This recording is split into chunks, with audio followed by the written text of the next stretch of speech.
Looking for the right answers to hard and sometimes confusing global events? Look no further. SSM's team brings unique perspectives from across the globe.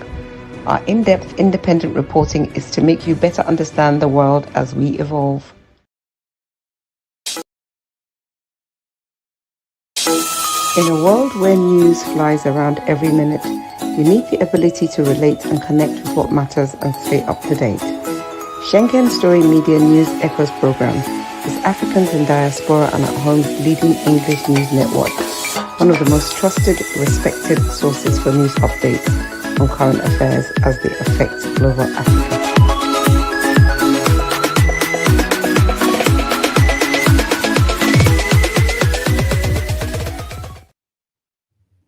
Hello, viewers. You're welcome to another Friday, the Friday that ends the week.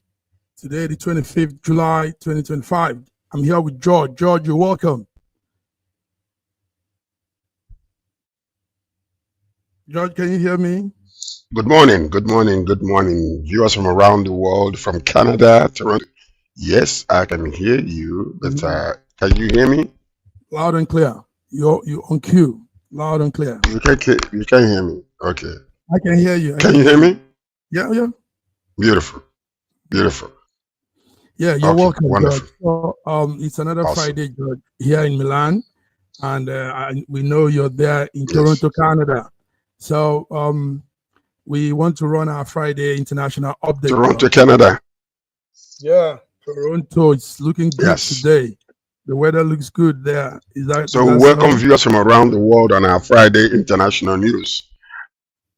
Yeah. And we're ready to roll. Yeah, we're ready to roll. All right, George. George, let's begin with something that concerns everybody. United Nations Secretary says the end of fossil fuel has come. That's Guterres. Guterres says the world will begin to embrace clean energy, signifying the end of the fossil fuel and all those problems we had with it. George, did you hear that? Did you hear the United Nations General Secretary? Yes, I was following that news yesterday. I was following that news yesterday. Yes, UN Chief Antonio Guterres declares a global clean energy breakthrough, saying fossil fuels are running out of roads as renewable become cheaper and more widespread. He was saying yesterday. Yeah, that's correct. That's true. So, and then he also said that 90% of neural projects are now cheaper than fossil fuel alternatives.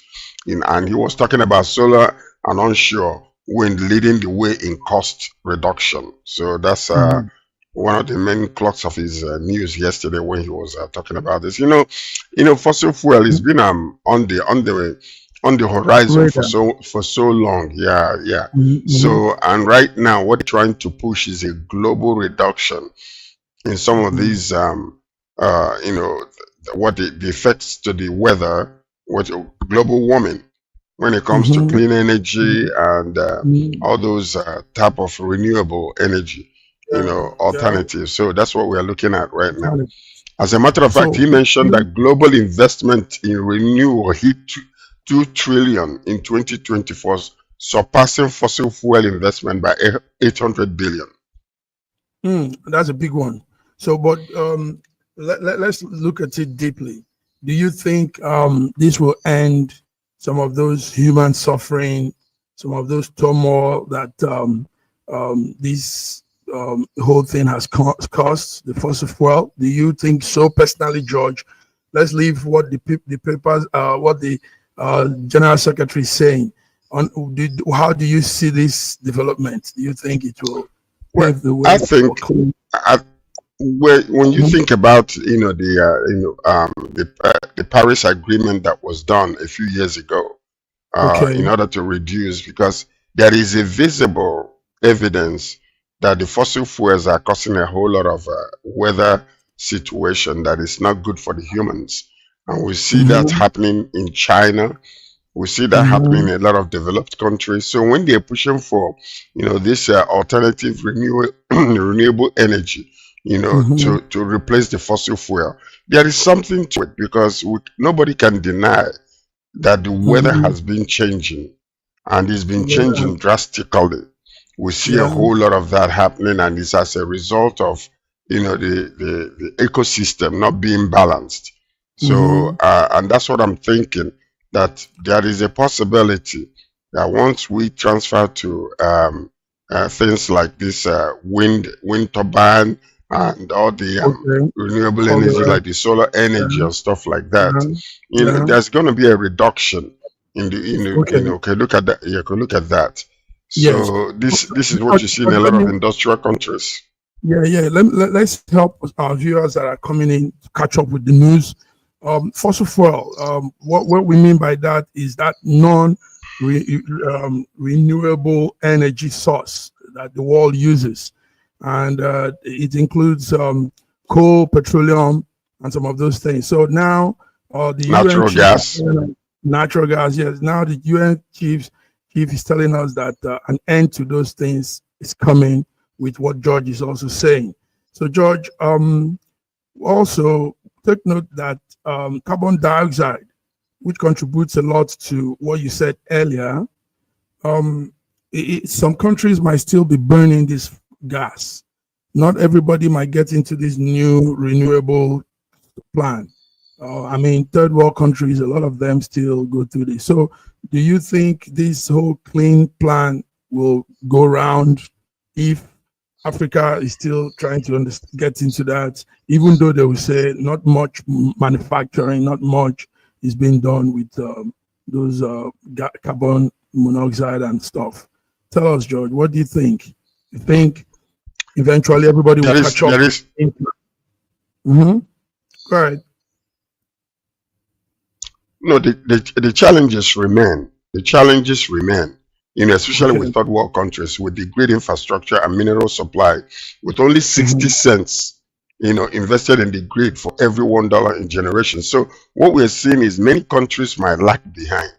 But when you look at somewhere like China is still the leading country in the world today when it comes to, you know, this fossil fuel climate mess that is going on because of their industrialization.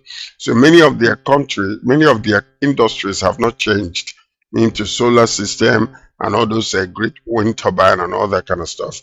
So it's very, very expensive, especially for smaller industries and stuff like that. Those industries that they were used to, all the machines that they've had acquired were with the fossil fuels, you know, using coal and using gas and using natural gas and kerosene and all those things, which contribute to that air pollution. So, but now the pushback is for them to make it aware that the expectation is there that we are changing from fossil fuel to renewable energy. So as it pushes along, most developed countries, you know, if they are enforced, might begin to obey that rule, the Paris Agreement and reduction. And if that happens, eventually, you know, most of the third world countries will catch up. Yes, most of the third world countries will catch up, George. But also, some people are arguing that burning fossil fuel also releases energy. And that energy, they call greenhouse gas like carbon dioxide and all that. That it also contributes to this climate change effect that we talk about. So it's not thorough. It's not 100% thorough, clean energy that we see with what the United Secretary General is saying. Or what do you think? Because some people are arguing that the fossil fuel releases carbon dioxide and it also brings some change, some climate problems too. No, okay. When you see this, most humans are animals. They breathe in oxygen. When we breathe in oxygen, we release carbon dioxide, which the trees also breathe in. For ecological balance. But what is happening is there are other side effects of this fossil fuel. You know, the climate change that is taking place, the cloud. You know, like you go to China today, a lot of people will tell you certain cities, when you enter those cities, you can hardly breathe. And it's as a result of this climate change that is taking place due to the, you know, air pollution. So what we're doing is, if we continue to go where many countries are developed, are changing to renewable energy like solar system and wind turbine, it will reduce the amount of carbon, this type of air pollution that you see there. And remember that if you see that the many countries are experiencing fire, forests burning and burning non-stop, and it says as a result also of this air pollution that is taking place because of the lack of ecological balance. So that's what we are receiving right now. But hopefully, coming down, bringing it down, what do you think will happen to Nigeria and oil-producing countries that are still burning heavy gas and all that? What do you think will happen? Will they be able to? That is the reason why.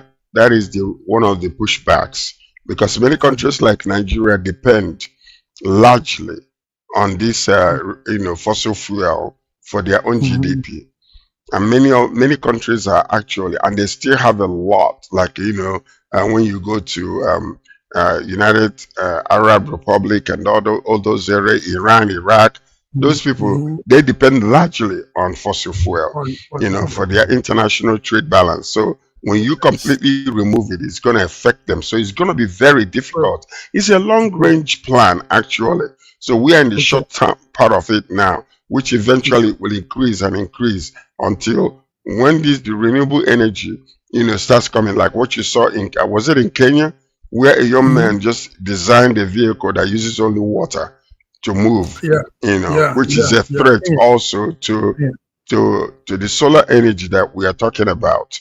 I think, was it in Kenya that thing happened, or was it in Uganda? I think it was Uganda.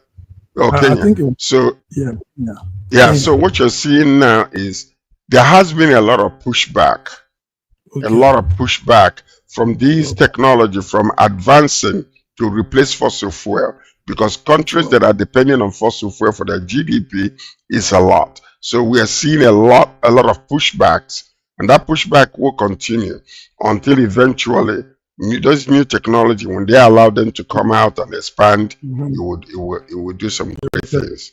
Okay, thank you, George. Viewers, you're hearing this live from SSM Friday International Update. Yesterday, the UN Secretary General Guterres was in a televised broadcast, and he said it's a moment of opportunity. Supercharging the clean energy age has come. This was his word. These were his words, and we are analyzing that. We hope everybody will key into the plan, and it will work for humanity. Thank you, George. So let's move on, George. Let's move on to other stories. 1 in every 5 children in Gaza is malnourished. This is also coming from United Nations Aid Agency. It's sad to hear people go through food crisis, children mostly, when other people are eating, when other places food have been thrown away, food are being destroyed and all that. Some other people can't even afford to have a bite of biscuits. George, this is the alarm United Nations is bringing up, that 1 in 5 children in the Gaza is malnourished because they are not eating. And we know how the story has been going. Israel controls the entry points of some of those supplies to Gaza. So what they're actually saying in return is Israel has been blocking food from coming to the people of Gaza. George, what, you agree? What do you say? Well, if UN is reporting that, there is no smoke without fire. So we understand that this situation has deepened, and we also noticed what happened was there has been a lot of what you call systemic type of challenges coming from Israel, saying that most of the food, when they allow them to go in, sometimes they bring in a whole lot of Hamas people that are there. So the Gaza hunger crisis has deepened, because you see a lot of news coming from there. When they were saying 1 in every 5 children in Gaza is malnourished, and with UN calling the situation worse than ever. So they are there, and they are noticing what is going on. Aid is barely trickling despite Israel denying a siege. But that is exactly what is happening. It is sad. It is sad. We must understand that these are humans. These are generations that are being wiped away systemically, and it is not right. These are human beings created by God. It doesn't matter. So, but concerted effort must be made to allow these people to be feeding. This is exactly the same thing that happened during the Nigerian-Biafran War, and this should not be allowed to happen in 2025. This is, look at the site of this. These are not AI generated images. These are real images. Over 100 children have reportedly died of hunger. I'm talking about, with warnings of mass starvation from World Health Organization. This is another organization reporting the same thing. Danger surrounds aid distribution. Thousands are dying because when they're so hungry and eventually you braise food, there is so much, push to go and get the food out of hunger that a lot of people are, that are so weak are being trampled to death. So this is just unacceptable. And if Israel is deliberately doing this, Israel must stop it. These are human beings. They're violating every human right, when it concerns war. If they are, holding people on a siege and don't allow food to get in there, it is not good. But George, what Israel is saying is that, number one, it is Hamas, that militant group that is in Gaza, that is doing this to the people, so that the blame will go to Israel. And they're also saying that sometimes these food supply means where they bring in weapons. Trucks will be moving in like they are bringing food, but something else is in those trucks, weapons and all that. So, that's what they're saying. That's what Benjamin Netanyahu is saying. But if that is the case, most of this food that is being brought internationally. And from the origin, they are inspected to make sure that there are no weapons there. We must not use this excuse to kill children. That's what we are doing, deliberately massacring, and it's a genocidal, siege. That's what we call it, whether we like it or not. So what they need to do is, from the origin where this food is being packed into these trucks, let there be people from Israel who will investigate to make sure that only food is going into those trucks. So now when they leave their origin and, to go to Gaza, it's already been inspected. You cannot use this particular excuse and then continue to massacre children. These are innocent children that don't know their left from their rights, and they are dying daily because of malnutrition.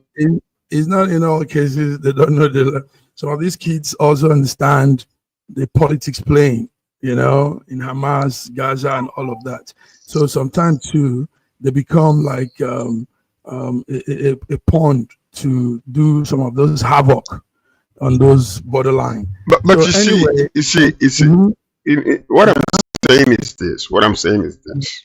Yeah. There is a solution to that mess.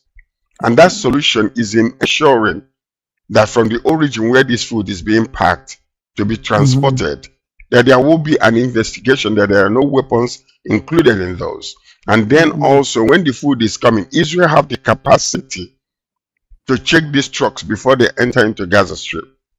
Yeah. And that's exactly what we're saying. So we cannot, because of the potential danger of them transporting weapons, kill all of these people. Remember that a plan has already been brought up to transport all the Gaza Strip people, to move them to another place and turn that place into a geographical, whatever they want to change the whole entire place.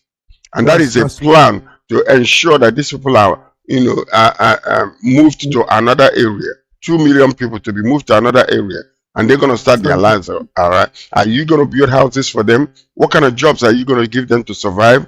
Or would you feed them until they come to the point where they can be able to sustain themselves? These things are very dire, and it's a long-term type of situation. You can't just uproot these people and take them out of their land where they have known for generations they survived. So it's just a dicey situation. Very dicey, George. That's it. So what we are also saying is joining all other organization and international voice, human rights groups, and we are also saying that the mass starvation being meted on the people of Gaza, children mainly, should please be considered, and the government should take action. George, is that so? That's right. What we're saying. Exactly. So, exactly. Okay. Thank you, George. George, let's move on. But before we move on, let's go on a small break and come on the other end. Yes. Thank you, George. In a world where news flies around every minute, you need the ability to relate and connect with what matters and stay up to date. Schengen Story Media News Echoes program is Africans in Diaspora and at Home's leading English news network, one of the most trusted, respected sources for news updates on current affairs as they affect global Africa.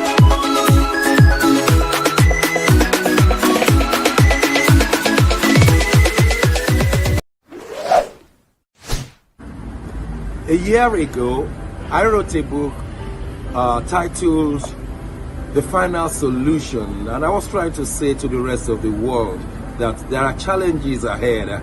Now, a prophecy did come, and that prophecy is coming to pass.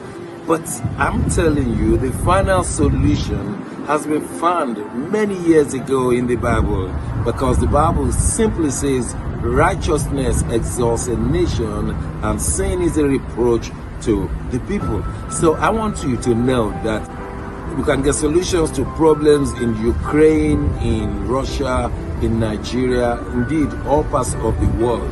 We need that solution, and the solution is straightforward.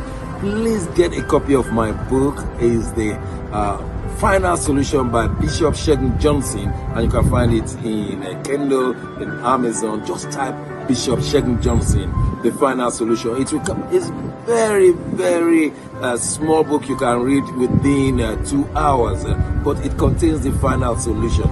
Do get a copy. Not getting it is doing disservice to humanity. Don't forget the final solution.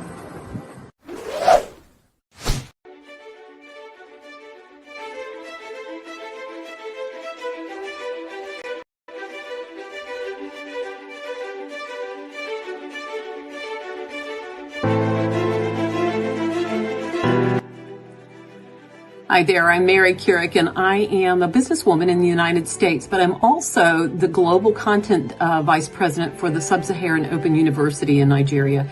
I could not be prouder to work with Dr. Osita Anamika and his team on helping to create not just entrepreneurs and skill-based talent that will get out into the workforce and make a living for themselves, but also young leaders. And to that end, with this integrity-rich university environment that's accredited now, and it's just an amazing opportunity for anyone there of any age to jump on board and learn, we want to let you know about a new offering that we have. We have a global governance and diplomacy course now provided by a whole team of people that crosses several countries to put together these resources and lots of great information for those of you who might be on the path toward public service and diplomatic service, NGO leadership, that sort of thing. We hope that you will walk through this open door and enjoy.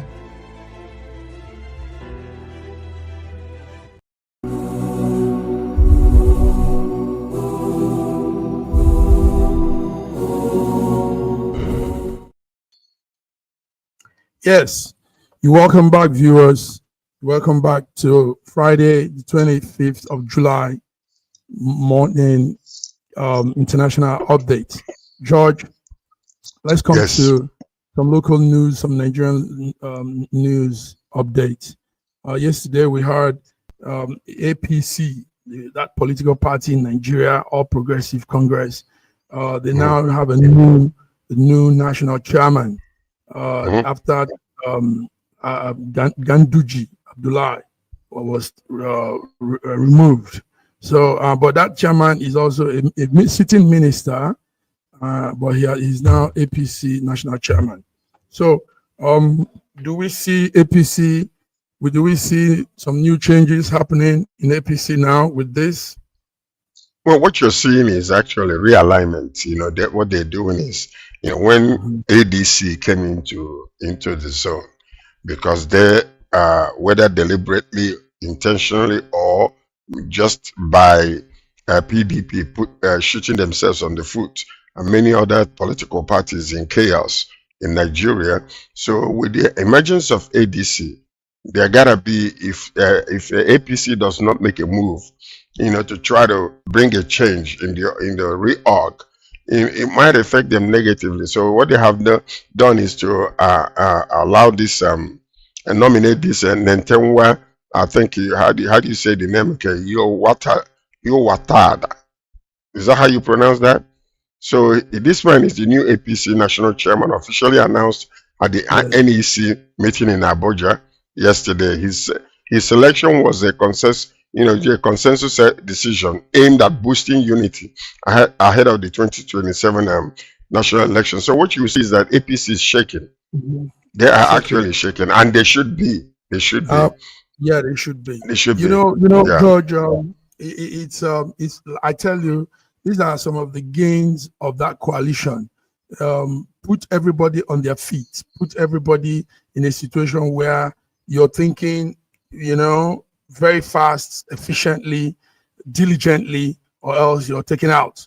So sometime when we have that kind of shake-up in Nigerian politics, like the coalition did, it's good, Oh, it is good for democracy. Yes, good, George, because people now realize, there's something we're not doing right, and it has to be done right. So, but if you look at what happened actually with APC, APC tried, to come in, but they were not able with a smaller political parties from the north and from the west.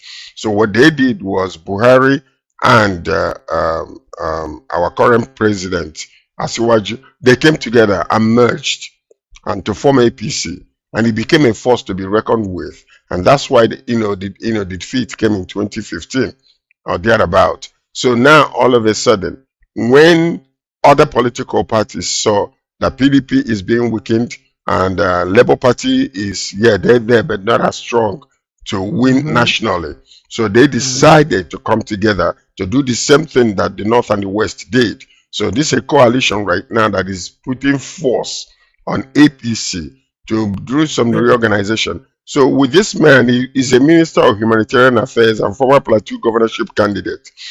So with that particular new face, there might be new changes because there might be some things that they want to implement to fight against ADC. We hope so. We hope so. It's going to be a very interesting time come 2027 when the new government when there will be a new change. Let's see how that plays out. George, there's a news coming from a ranking company. They say they've ranked our passport, the Nigerian passport, to number 88 in the global ranking order. Number 88, Nigerian passports. George, do we get excited that we're moving up the ladder, or we still feel no, we're not doing enough, we're still behind? When you consider what our country represents, population-wise, Nigerian passport, it climbs from climbs to 88 globally. This is the best ranking in 5 years per Henley Passport Index. So it moved up from 91. We were in 91 before in January, and then all of a sudden now, in 5 years we have moved to 88. To me, it's a slow climb. It's a slow climb if you really want to think about it. Because our country is supposed to be a leading country when it comes to distance, but we are so way behind. Nigeria can now travel visa-free to only 45 countries, still among the lowest globally. And this is Nigeria ties with Ethiopia and Myanmar, but ranks above Libya, Sudan, and Somalia in Africa. So when you see that Nigeria competing with some of these other places, the index reflects how diplomatic ties shape passport strength and travel freedom. So if you, what do you call it? Singapore is the highest. They can travel to 193 countries free, visa free. Wow. 193. Wow. Wow. So that when you compare that, you see that we are really, really so way below. Way below. And think about it. Up until now, most countries, most Nigerian embassies are still without ambassadors, high commissioners, up until now. Yes, that's something really serious. That's something we should talk about someday, because apart from the ambassadors not being in the various mission houses, embassy staff are not being paid. Embassy staff complain to me for months. They've not earned anything as salary, and this puts us in a very bad light. These are diplomats. These are people that are representing the country outside, and nobody to coordinate their affairs. No ambassador, no head of commission, and salaries are still being withheld. Crazy times, George. Crazy times. I mean, no. It reflects back on the government, on APC government. Do you know how long it took for Buhari to send out high commissioners out? So tell me, in 2 years, we're going to the third year now, and we're about to do the 2027 election, and we still have, our high commissioners and ambassadors in many of these countries. Nobody is there. What are we waiting for? That's lack of inefficiency in governance. Because if you don't have all these countries, that means that something is wrong. You are not pushing hard enough to get representation around the world. That's why. But it's really not a hard tax for the presidency to pick the ambassadors. Normally, ambassadors are taken from friends and party leaders, affiliates, yes, affiliates that really that has been helping the party, and also suggested names of noble people, noble citizens that have lived well and done right. So I don't know why this is taking long, and now they are talking 2027 when the present times are not being used well. The present times that we are in, nothing much is happening. So how do you talk of the future when you're not taking care of the now? But that's exactly the question, and one of the major problems that we have in Nigeria is we talk about this, but we don't push it. Okay. So it's only when you begin to push it and make the lack of these appointments, part of the inefficiency of the government, that's when you will see them push forward. Because I don't see any reason why they cannot be sending out ambassadors to these countries. And then, as a result of lack of these ambassadors, most of these embassies are suffering because there is nobody there. The ambassador is not there to push for the money to come. And that's part of it. So now, when you push the narrative to the point whereby, you begin to see, that you will see it as well you move fast. It's because it's being ignored. Definitely. And as a matter of fact, what we might have to do is to do a segment where we have to push back on this. If you wanted to go and run for 2027, what is happening to Nigerians abroad? What is happening to these embassies abroad? Our people being represented the way they're supposed to? See? So we need to really push that. I joined yesterday. There was that very strong movement in Abuja. Some Nigerians in the diaspora came back to Abuja and they had a protest seeking the House to make amendments and make a law where Nigerians in diaspora can vote come 2027. So I got into that. I believe in that movement. I helped also share and did some dialoguing, engaging with people. If they could have our voice heard, I tell you, the diasporans will help a lot of governance mistakes, a lot of wrong steps they have been taking. these diaspora Nigerians will really come to help them, because they've seen it. They understand how it works. You know, they live in countries where things work well. So allowing them to vote, make a choice in the leadership of a government matters, George. And that's exactly one of the major problems. Here in Canada, we have been pushing. For instance, I was friends with an ambassador from Ghana once upon a time. We're very, very close. I used to visit his office frequently. And what we saw, they have an embassy in a High Commission's office in Ottawa. But now when it comes to major cities in Canada, like Toronto, they will have a satellite office there, an extension of the High Commission's office. And Ghanaians being used to have travel to Ottawa to do certain things, the passport renewal or applying for passport, all those type of things. Only the major things happen in Ottawa. But most of those little collection of money for the passport and renewal and children being born and all those type of things, being registration, is done locally. And we pushed for Nigerian commissioner during the days of Maduekwe, who was Ojo Maduekwe, who was our high commissioner here.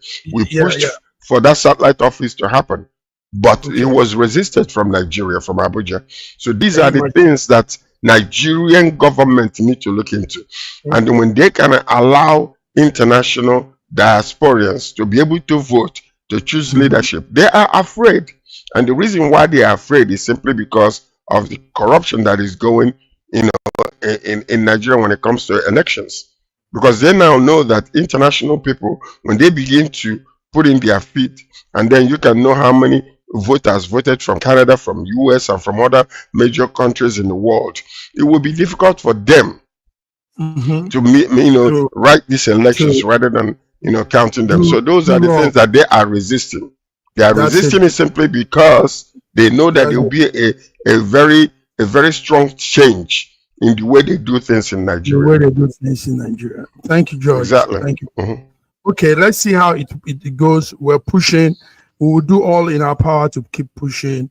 Even the network, SSM, George, once in a while, we'll make segments, shows for diaspora voting, give the advantage, give the reason why it should happen. And let government come to understand. We mean good. We're all one from one place. This is our homeland, and we want the best for our homeland. Definitely. All right, George. Let's go to some small stories, but because it matters also. Yesterday, we had the sad story of somebody everybody liked. We loved watching growing up, a wrestler called Hulk Hogan. Hulk Hogan, that towering, huge. I think he's about 6'7" in height, wearing bandana and always looking in his home in Florida. George, were you the wrestling fan? Were you in that? Well, growing up in the US, I used to watch Hulk Hogan a lot. Okay. It was one of my favorite ones, and very unfortunate that he died so young at the age of 71. They were saying that he must have been something of possibly heart failure or something like that. But most of these people, they take a lot of drugs. Yeah, and I don't mean hard drugs. I'm talking about body movement the enhancement drugs and stuff like that. And possibly that might have played a lot with his heart for him to die early. But he was going through some family issues. The wife, the daughter, the families, so many. Yeah, they said that. They said that he had a whole lot of issues happening, including legal battles and scandals. Hulk Hogan remained a towering figure in entertainment for many, many years. Even, President Trump liked him. Now, listen to this. I used to think that this thing was real until I moved to Atlanta and had the opportunity to go inside where they were training. And I saw many of them that were enemies on television. They were friends. We were having lunch. I'm like, what is going on? Because I thought these people were killing each other. but it was nothing but for entertainment purposes only. It was a show. I thought it was real. And here I am hating the enemy and the opponents, and I didn't know that all of them were eating together, drinking. I'm like, look at this. It's like, yeah. So this that's why when that news started coming out that this is not real for the entertainment purposes, a lot of people that were addicted into that wrestling kind of backed off a little bit. Yeah, it's not as popular as it used to be. Yes, some people now realize they fooled all this while. There were people, but we knew it was all game. It was all the show business. Show business, yes. They had to do those things to keep the crowd jived up. Anyway, our condolences to the family. Hulk Hogan, the wrestling legend, died at 71. I will never forget that. He used to say, "What you gonna do when the Hulk mania runs wild on you?" And with that deep voice, he called, Hogan. That's good. Also, during the week, we lost somebody. He might not be too popular among people, but I grew up knowing him too. He's called Malcolm Jamal Warner. An American actor, musician. He was in the sitcom back in the days called Cosby Show. George. Cosby Show, yes. Malcolm was in Cosby Show, and he also died scuba diving with the daughter. And we don't know how he could be scuba diving, and he didn't remember to have swimming kits. I mean, you don't go into the deep ocean if you're not a good swimmer or having all those things around you. So we lost Malcolm Jamal Warner. Malcolm Jamal Warner was he grew up we all grew up together actually, during the Cosby Show. Yeah, very fine young man and very disciplined, as a matter of fact. He's been doing very well. And so he died at the age of 54, which is very unfortunate. But they were saying that it was as a result of a sudden surge of the ocean that actually carried them away, that it wasn't supposed to be, but it just happened suddenly and they were not prepared. So he took them out. And they were not able, but when they found him, they tried to revive him, but it was too late. Very unfortunate. Our condolences to the family, because he was actually vacationing with the family members when this took place, and I can imagine how painful that can be. Going to a vacation with your dad and he's not coming back with you. Only his body. It is very sad. Sad. Very sad. Sad. Okay. It's an unfortunate ending. We want to be making our news outing brief, straight to the point, and leave the stage. So, but what do you have? What do you have extra, George? What I have extra is Davido. Davido is coming to Toronto, Canada. Tomorrow, Saturday. Wow. So he's arriving. He's going to be arriving in Toronto. As a matter of fact, either today or tomorrow morning. Because he's having a concert in Minneapolis, and then he's going to be arriving in Toronto tomorrow morning after the concert. So we are meeting with Davido tomorrow. So ladies and gentlemen, come on down to Canada and we're going to party together. Okay, for our and as a matter of fact, it's compliments of our local guy here is Micro Bell. Micro Bell is the one bringing Davido here. He's been bringing him, and now it's happening in Rogers Center, one of the biggest concert centers in Toronto. So it's gonna be huge. It's gonna be amazing. So we're inviting everybody to come with us and party with us. It's gonna be an amazing feat here happening tomorrow in Toronto. Davido. Wow. Nice. Now you just did a very good advert for them now, and I hope they'll give you the props. They'll give you a shout out too.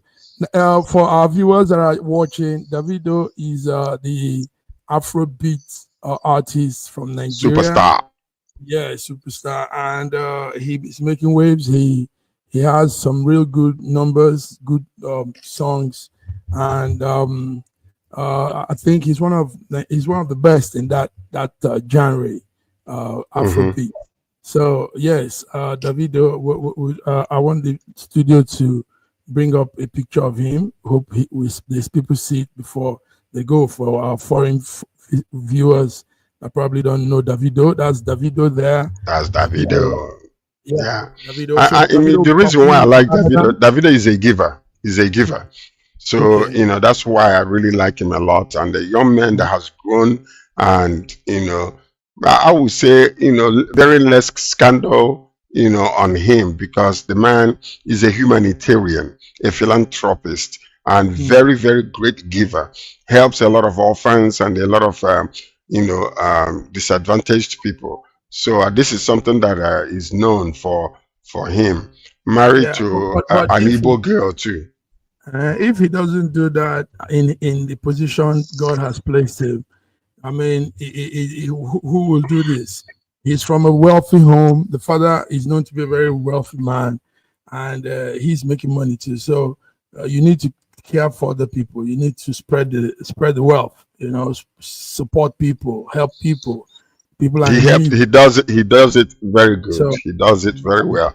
I mean, a few years ago, was it last year, when he was asking, he opened up a donation portal where people were giving, and then after they give, he multiplied the giving, almost 10 times what they gave. This is just very, very, very good for him, for his image. And it comes from the heart. I don't think he's doing this simply because he wants to make a show as a philanthropic show. So I think it's part of his way of life, because he's been doing it for so many years. Yeah, which we appreciate. That's probably why he's still relevant and making good music also. All right, George. George, thank you for coming in. So let's see some clips of the event. We don't mind having one or two short sights and sound from the Davido in Canada event, if you can, George. And by the way, I'm supporting Chief Charles Ori for Imo State 2027. So as a governor, so he's in Norway right now, and possibly we might bring out some pictures of him visiting Norway. He's going to London after that. And he's coming to Canada, which is, where he resides. So these are the things we want to be bringing out next week to show the public what is really happening around the world. We also want to have him in the studio. Tell him. Oh, definitely. We will. Yeah. We will. Also, for our viewers watching, hopefully we'll be having a big elephant in the house, political figure next week. Stay with us. Bode George, the founding father of the PDP party, People's Democratic Party.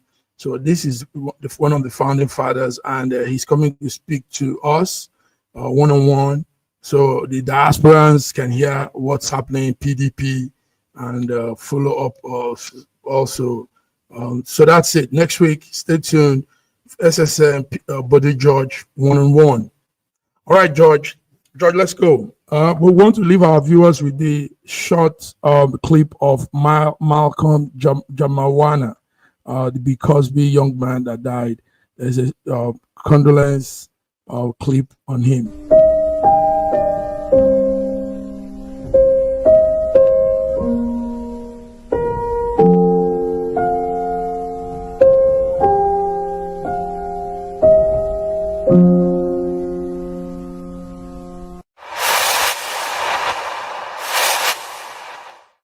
On this note, George, till we come Arrivederci. Arrivederci. All right. Well, we wish everybody a wonderful weekend. Have fun, stay safe, be disciplined. If it's too hot in your area, ensure that you stay hydrated and stay under the cool weather where it's provided for you. I want you all to enjoy your weekend, but let's see you guys on Monday between the lines. And then we're going to join together once again to give you updates on what happened during the weekend time. So you stay tuned until we meet again. Have a wonderful Friday. God bless the Federal Republic of Nigeria, and God bless Asiwaju, our president. Bye-bye.